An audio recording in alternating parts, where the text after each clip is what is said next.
नमस्ते जी। वैदिक राष्ट्र में आपका स्वागत है। आज हम भारतीय इतिहास के एक ऐसे अमूल्य रत्न के बारे में जानकारी प्राप्त करेंगे जिनको वो सम्मान नहीं मिला भारतीय इतिहास के लेखकों के द्वारा, जिसके वो अधिकारी हैं, जिसके वो हकदार हैं।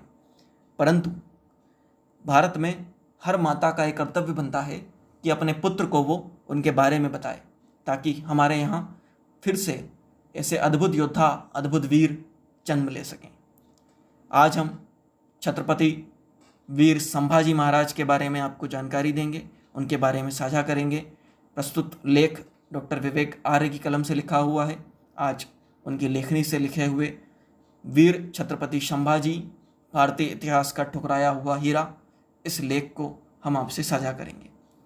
आगे बढ़ने से पहले वैदिक राष्ट्र को सब्सक्राइब करना ना भूलें। आइए।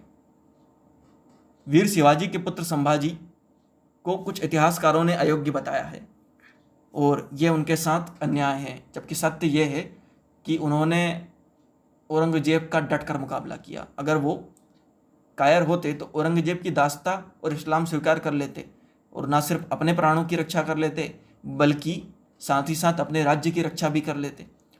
वीर संभाजी का जन्म 14 मई 1657 को हुआ था। आप शिवाजी के साथ अल्पायु में औरंगजेब के किले में भी कैद रहे थे और यह घटनाक्रम भारतीय इतिहास का बड़ा प्रसिद्ध घटनाक्रम था। 11 मार्च 1689 को वीरगति को आपको मिली थी। हम आगे वीर संभाजी के बलिदान की घटना आपसे साझा करेंगे।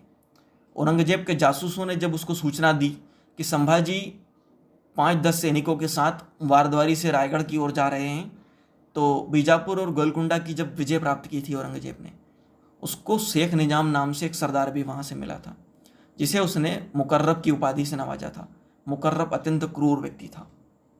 उसके अंदर कह सकते हैं कि हृदय ही नहीं था। वो एक हृदयहीन जो व्यक्ति था। संभाजी के विषय में सूचना मिलते ही उसकी बाँछें खिल उठी। वह दौड़ा और रायगढ़ की ओर। संभाजी अपने मित्र कवि कलश के साथ संगमेश्वर पहुंच चुके थे। वहां पर एक बाड़ी में बैठे हुए थे कि उन्होंने देखा कि कवि कलश साथ में संगमेश्वर वहाँ पहुँचे। कवि कलश पहुँचे और उनके हाथ से रक्त की धारा बह रही थी। कलश ने संभाजी से कुछ नहीं कहा, बल्कि उनका हाथ पकड़कर उन्हें खींचते हुए बाड़ी के तलघर में ले गए।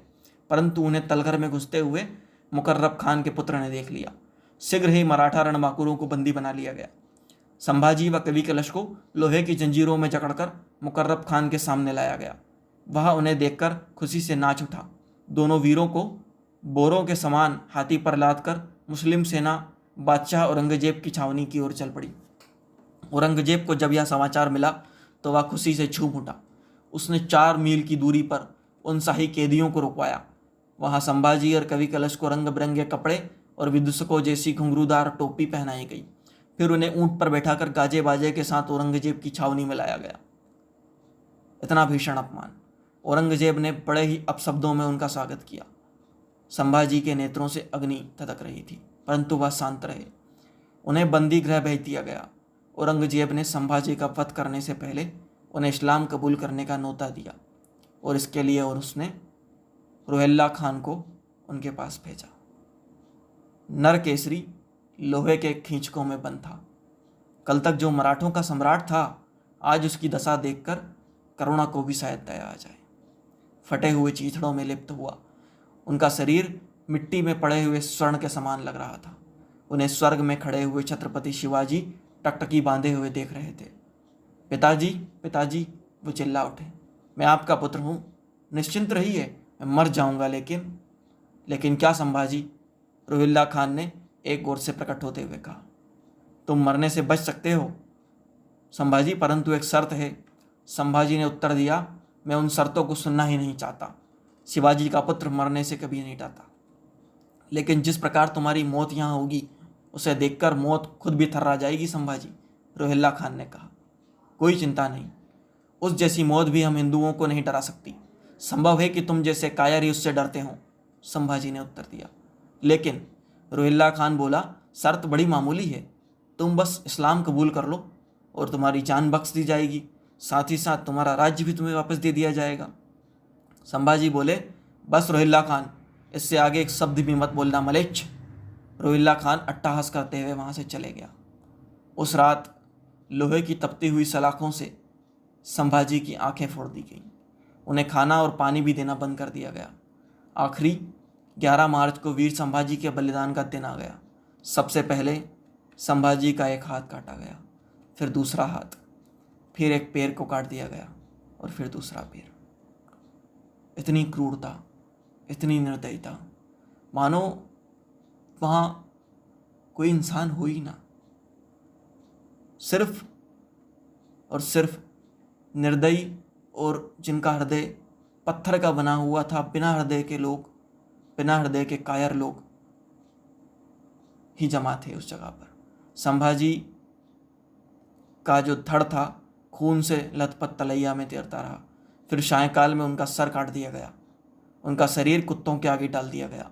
फिर भाले पर उनके सर को टांगकर सेना के सामने घुमाया गया और बाद में उसको कूड़े में फेंक दिया गया। मराठों ने अपनी छातियों पर पत्थर रखकर अपने सम्राट के सर का इंद्रायणी और भीमा के संगम पर तुलापुर में दाह संस्कार कर दिया। आज भी उस स्थान पर संभाजी की समाधि है, जो पुकार पुकार कर वीर संभाजी की याद दिलाती है कि हम सर कटा सकते हैं पर अपने प्यारे वैदिक धर्म को नहीं छोड़ सकते। जहाँ विचार योग्य की बात यह भी है कि हम में से कितने हैं जो उस जगह पर जाकर अपने बच्चों को, अपने लोगों को बताते हैं। हमारे विद्यार्थियों को कौन वहाँ ले जाता है? कभी गए हैं? विचार जरूर कीजिएगा कि आप भी उस परम पवित्र भूमि पर जाएं, अपना शीश झुकाएं और अपने आप को गौरवान्वित महसूस करें कि ऐसे अद्भुत योद्धाओं की बदौलत आज तक आप अपने धर्म में डटे हुए हैं। और शिवाजी के तेजस्वी पुत्र संभाजी के अमर बलिदान की गाथाएं या माताओं को तो अवश्य अपने पुत्रों को सुनानी चाहिए, ताकि महाराणा प्रताप और शिवाजी जैसे महान योद्धा पुनः इस धरती पर जन्मे। इतिहास में इन महान वीरों के बलिदान के कारण ही आज हम अपने सनातन धर्म को जीवित रख पाए हैं, अपने वैदिक धर्म को जीवित रख पाए हैं। इसीलिए हमारे साथ बने रहें, वैदिक राष्ट्र को सब्सक्राइब करें, साथ ही साथ बेल आइकन को भी प्रेस करें ताकि आप नए अपडेट जल्दी से जल्दी पा सकें। वीडियो को लाइक करें, शेयर करें, अपनी कमेंट अवश्य हमें बताएं कि आपको ये वीडियो कैसा लगा। आपको अगर और महापुरुषों के बारे में जानना है तो भी हमें जानकारी दें। धन्यवाद।